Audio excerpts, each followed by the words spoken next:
Today, we are taking a look at the first Nintendo Switch 2 Joy-Con alternatives to hit the market, and they are from the company called Nixie. These are the NYXI Hyperion 3s, and we're going to get to all the features, all of the issues, and everything you need to know before you make your purchase.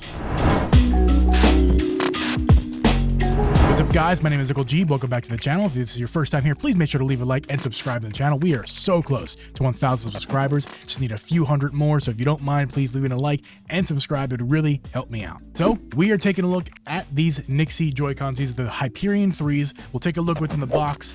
Just something to note before we actually get started is these are pre-production units. So this unit right here is not the exact model you're going to get.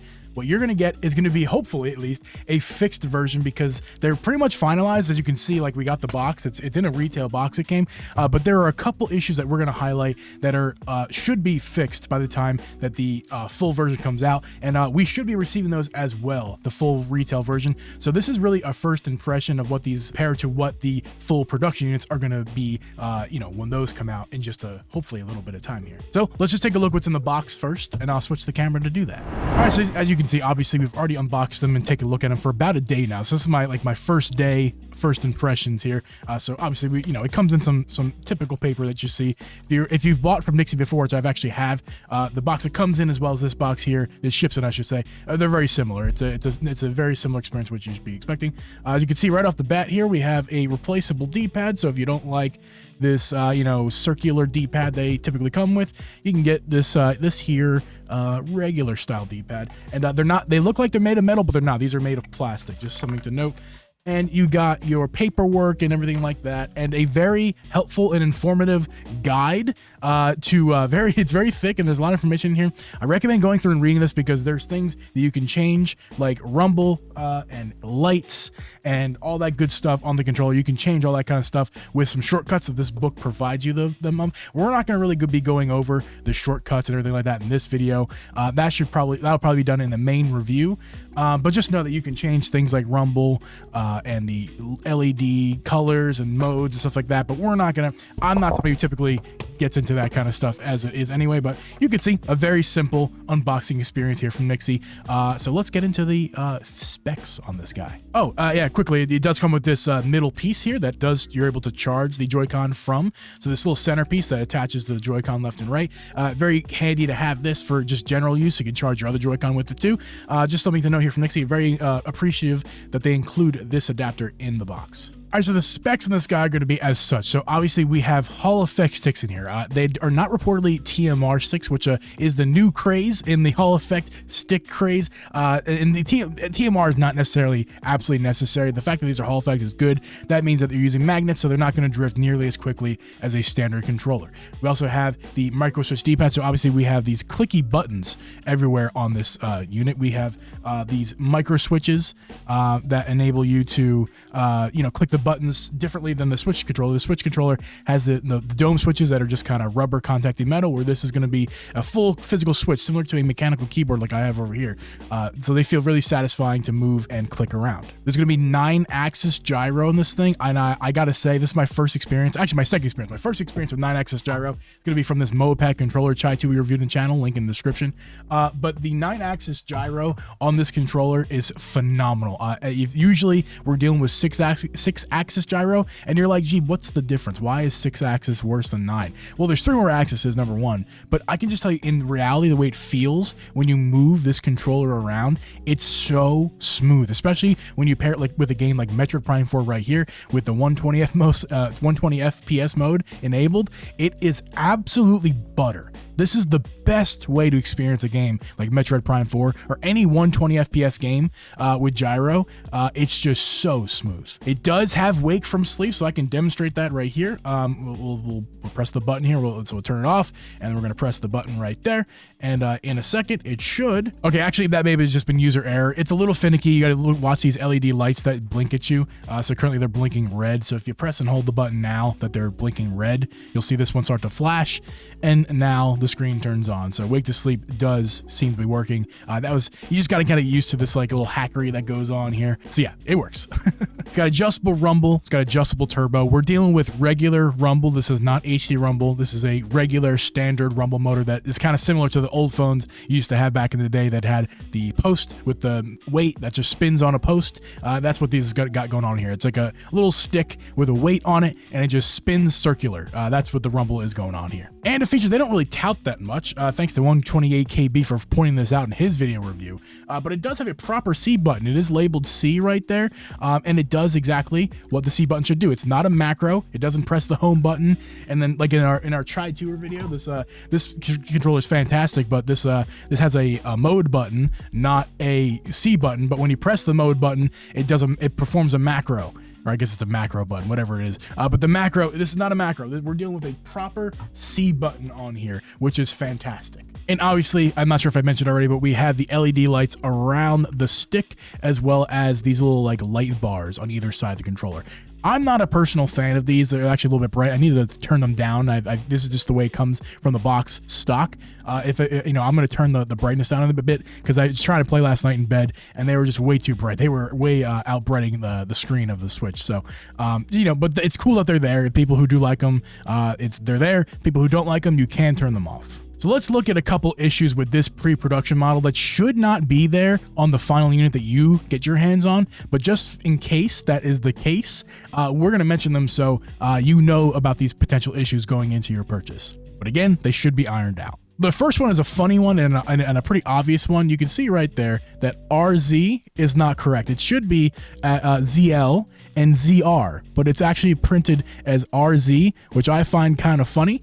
Just keep that in mind. That does not affect function whatsoever, but it is just something funny to note, but it is an issue on this pre-production unit. I have not tested this feature out specifically yet, but apparently if you're connecting more than just these Joy-Con to the Switch at once, there's going to be some latency via Bluetooth. So if you try to connect this one with let's say the Tri 2 over here, or your Nintendo Switch Pro controller at once, there's going to be some latency, I would imagine, with this one, not the whole Switch. So just keep that in mind when you get your Switch 2, make sure to, or this NYXI Joy-Con, make sure to test that out to make sure that that's not an issue, because if it is, I guarantee you they will refund you or at least give you a replacement, because obviously this is an issue that they know about. This last known issue, you actually have already, if you have a keen eye, you actually may have already picked up on the issue, but what we're going to do is we're going to show you instead of telling you. So we're going to put this guy to sleep, so as we did before. So you put it to sleep. Let's wait for the controllers to also go to sleep themselves.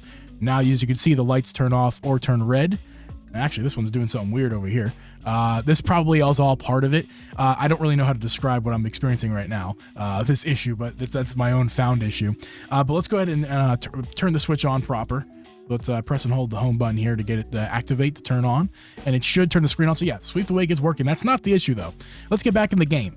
So, as you could see a minute ago when I played Metroid Prime 4, you could see that I had gyro enabled. And now you can see the real problem. When you're waking this thing from sleep, the Switch 2 will switch these controllers to Bluetooth mode. That's a weird issue. So currently they are connected, but they are only in Bluetooth mode. As you can see, we can press the home button and we come back. They're working, but it is in Bluetooth mode. And you can't actually repair them like this, just like pressing the button like the game wants you to. The way that you repair them is just take it off right here, put it back on, take it off, put it back on, and then press the buttons here. And there you go. Now they're repaired and they are physically connected. This is not in Bluetooth anymore. And I can actually prove that second fold right here. So let's turn it off and go through this process one more time. Now we turn the process off. Let's wake it from sleep right here. Boom. Waked it from sleep. As you can see, it's a little messed up, but I can prove to you that it's actually in Bluetooth mode. If you go down, actually one controller did remain connected. You can see that the right Joy-Con did remain connected, but the left Joy-Con did not. You can see, if you can see that actually, it's actually grayed out. So I think what happened was I didn't wait long enough for it to go to sleep, so the controller was still on. But once the controller fully turns itself off after you turn the Switch off, then they are disconnected, and then when you wake it back up, it goes into Bluetooth mode. So obviously it wasn't fully sleeping yet. But here you go. You can see it's clear as day right now that that's the left Joy-Con actually. I think it's switched. I'm very confused. But they're not. That's Bluetooth mode, because now if you repair it by physically disconnecting it and reconnecting it again, you can see that it goes back into that tablet mode. That tablet mode that you see down there on the screen, that means it's physically connected. When you see like the Joy-Con separated, that's Bluetooth mode. Okay, and there's one big issue that I spotted that Nixie has not mentioned to me in the paperwork prior, nor to anyone else that I've heard of, except for 128KB actually as well pointed out this issue, and I've experienced it myself firsthand. I noticed it immediately. So if you go, I'm gonna zoom in here so you can see a little better, but if you look, as the stick moves around the axes, as you get to the top axis right here, here's the right axis, the bottom axis, and the left axis. As we move around, you can see that the little dot gets held up at every axis. So it gets stuck at every axis. So let's get it stuck. So I'm wiggling the controller here, and the axis is just kind of holding it still. That's not the way it should work. And that goes to all of the axes, no matter if you're on the edge. This is just the easiest way for me to show you, or if you're within like the middle points of the axis too. Right, like I'm moving it up and down right now, and it's hardly moving at all up and down. So there's something going on with these sticks. Yeah, it's just a little issue I want to note. It doesn't affect gameplay like a lot, but you certainly feel it. So this is not going to be good in this state for like an FPS game. It's going to be fine for just about any other game mode that you're going to be able to try here. But if you're trying to play an FPS with this, with these sticks, you're not going to be very happy with your aiming. It's not going to be working as well as it should be. But again, this is a pre-production unit, so that issue should be fixed with your unit. But it's just something to keep in mind for when you get yours, to make sure that that's not happening, because it's definitely a possibility it could happen because it's happening on these. So when you get your unit, make sure all these issues that they noted, as well as the ones that I just noted to you, are not there, because if they are, you can easily mention it to them in customer support, and they should send you a replacement. If they don't, I will be upset. Because if I bought this for as much money as we're going to get to in a moment, how much this thing freaking costs, yeah, I'd be upset too if I paid that much and these issues persist. Let's do a size comparison right now. So obviously you've been seeing the regular Switch 1, of course, custom modded. That video will also be linked in the description as well, with these extreme red shells. But you're seeing a comparison of size. So this is way bigger. This is a way bigger footprint than the original Switch, by a wide margin, no pun intended. It's because it's much wider. It's also much thicker too. If we want to get to the nitty gritty here, I mean, here's the comparison right there. Way different. But the benefit of this one being so much bigger, as you can actually see right here with the sticks, I have the sticks lined up nice and perfectly here. There is way more travel on these sticks versus the oh my god, this backwards is killing me. These Joy-Con sticks right here, there's way more travel on the Nixie sticks, which means that you're getting a full controller experience with the Nixie as opposed to these sticks here. These sticks feel good and better, because we'll get to that in a second. But these feel really good to play with because there's more travel. They're basically just controller sticks slapped on the Joy-Cons, which is why those of us who like big Joy-Con get big Joy-Con. Like, of course, you guys know I'm a big Satisfy grip fan. I love using my Satisfy grip with the standard Switch setup. But the thing that the Satisfy can't do is fix the button layout and the size of the sticks. It can only make the ergonomics better. It just feels fantastic. I wasn't sure because it looked like they're kind of straight. And typically I like the offset, just like the Satisfy provides with this grip over here. It provides that offset. These aren't really offset, but it doesn't matter. They're so nice, big and wide and thick and juicy and all of those words that these make it so the ergonomics are fantastic to work with. And while it's significantly bigger than a stock Switch, it's not all that much bigger than, let's say, like the Satisfy grip, which this is the biggest grip on the market by a wide margin, pun intended there. But you can see the Satisfy grip is even a little bit wider than this. In thickness, it's about on par. In fact, the Satisfy is a bit bigger. I hit my mic. So honestly, I'm used to using this all the time, and this is just right at home with me. It's not any thicker, not any bigger. In fact, it's a little bit smaller and a little bit skinnier than the Satisfy grip. So honestly, +1 to the Nixie right here. That's a win. And I think the biggest win of it all is that my Savage Raven Max carry case, which you can save 10% with my code in the description, Uncle Jeeb, with my link as well. But you can actually fit the Satisfy, you can actually fit this Nixie perfectly inside the Savage Raven Max carry case. My Switch is running. I don't want to overheat it, so we're going to take it out immediately. But it fits perfectly in here with this guy here. You can just take this with you on the go, get all your games I mean, this is phenomenal. I actually cannot wait to use this as intended right here. Just like this setup is going to be fantastic. It's like perfectly made for it. It covers the screen. We're not clicking the sticks when we press down. It's a fantastic fit. I think NYXI actually sells their own case that I don't have with me. They did not send those to me, so I can't really, you know, say how good of a case or not it is. Oh my God, there's the bug. You guys been watching the podcast, you know these bugs been killing me. Anyway, I can't speak on the validity of how good that case is. I can vouch for this grip over here as I knock everything over. I can vouch for this one. This one's fantastic, and you could save 10% with my discount code, Uncle Jeep. These buttons really do just feel fantastic. I mean, I love the way that these buttons feel, the way that they just click in like micro switches. It's fantastic. It's absolutely fantastic the way these feel. I'm gonna drive my piranha plant into the lava here probably. Oh, he just missed it. Look at him go. D-pad wise, of course, you have the option to switch this one out. If you don't like the circular one, you can switch it to the regular style. I've actually found this one to be fine. I typically do like the regular D-pads, the traditional style, but this one actually works really well. I'm going to keep this one on for testing more. I have a few negatives I fortunately need to talk about with this thing that I've come up with here, so let's talk about those now. The rumble is way too much. I'm not going to demonstrate it right now because I don't remember the exact button combination to be able to do that, but basically it has 0%, 25%, 50%, and 100%. And once you go from 0%, which is nothing, to 25 is massive. And then 50 is just double that. My hands are tingling. The rumble is way too extreme on here. Not to mention it's not AC rumble, which is preferred. This is the regular traditional rumble. Don't really like that because everyone's coming out with their AC rumble copies now, and this is not that. Not a big deal. I just turn off the rumble, but I typically like to use the features that my controllers provide for me and not like to turn them off. If I'm going to pay as much as this one costs, we'll get to in a second, I want to be able to get the latest tech, and this is not providing that. On top of the fact that the tech it does have, not so great in terms of the rumble. The glide sticks, there aren't any here. So if you guys know, when you're using the traditional Joy-Con, they have that piece of rubber, or if you're using the Pro Controllers 2, for the Nintendo Switch 2, that has the rubber around the gate that makes it feel super smooth. The Chai 2 also has this. This is $50 by the way. It has HD Rumble and it has the glide sticks, and these glide sticks feel pretty much better than the stock Pro Controller, as well as these are TMR sticks, but that's neither near nor there.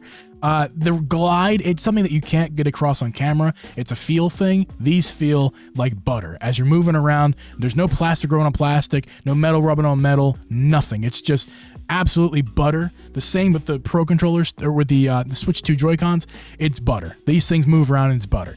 These, don't get me wrong, these actually feel good. Like if this was a Switch 1 stick, I'd be like, these are the best sticks I've ever felt. They're so good.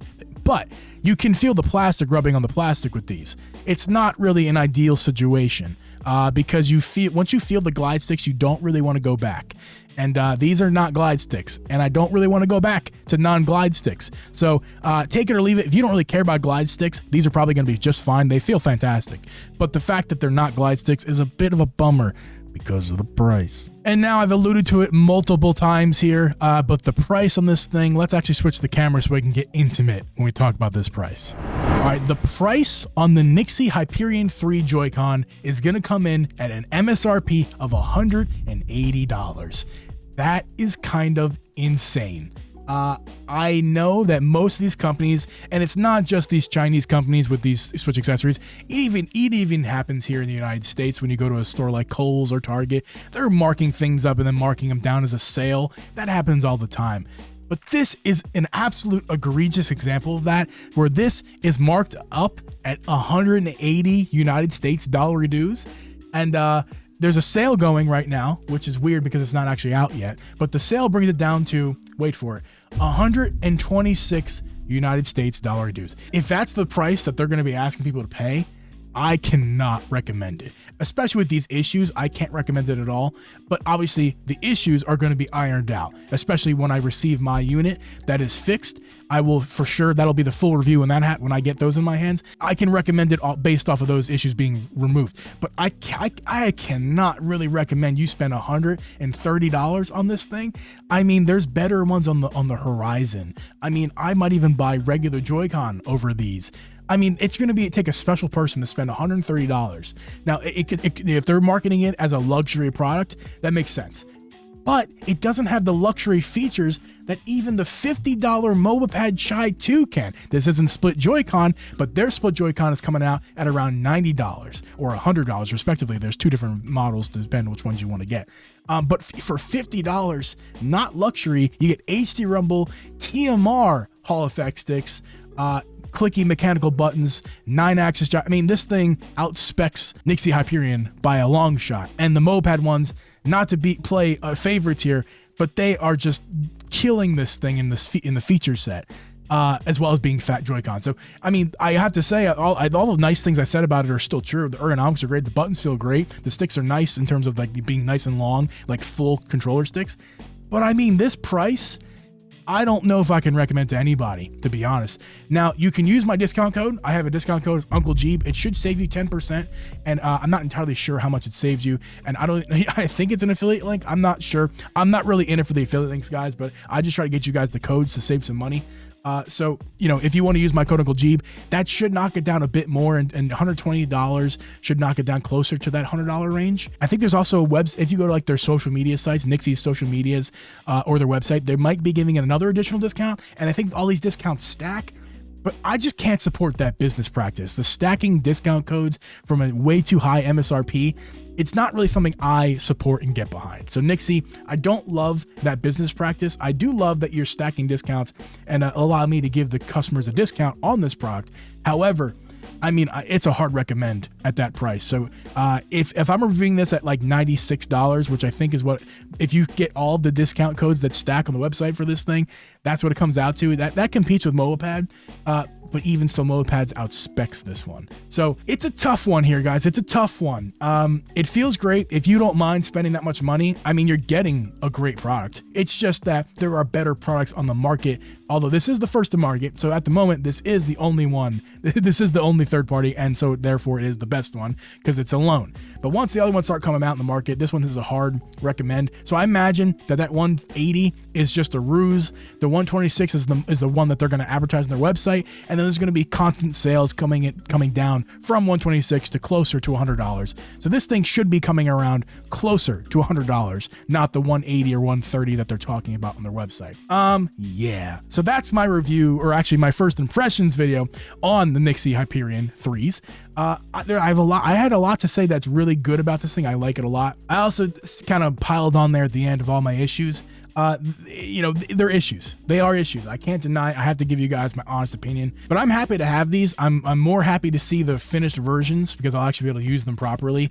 These sticks, it's really the sticks. I can deal with the misprint. I can even deal with repairing. That doesn't bother me. I can repair it easily. That doesn't bother. But the sticks being a problem, you got to fix the sticks. That is a must fix. You can't ship it like that. But I know that you're going to fix that. I'm not concerned about that. So yeah, that's the first look on the NYXI Hyperion 3s. If the Moped video is already out by the time you're watching this, I will link that at the end. If not, I got a bunch of other videos you can check out. Thank you, NYXI, for sending these for me to review. I can't wait to see the final boxed version, retail version. But for now, this thing is actually really solid. I'm really excited to have them, and I'm looking forward to what you're putting out after this one. So if you guys like this video, please make sure to leave a like and subscribe, and I'll see you in the next one.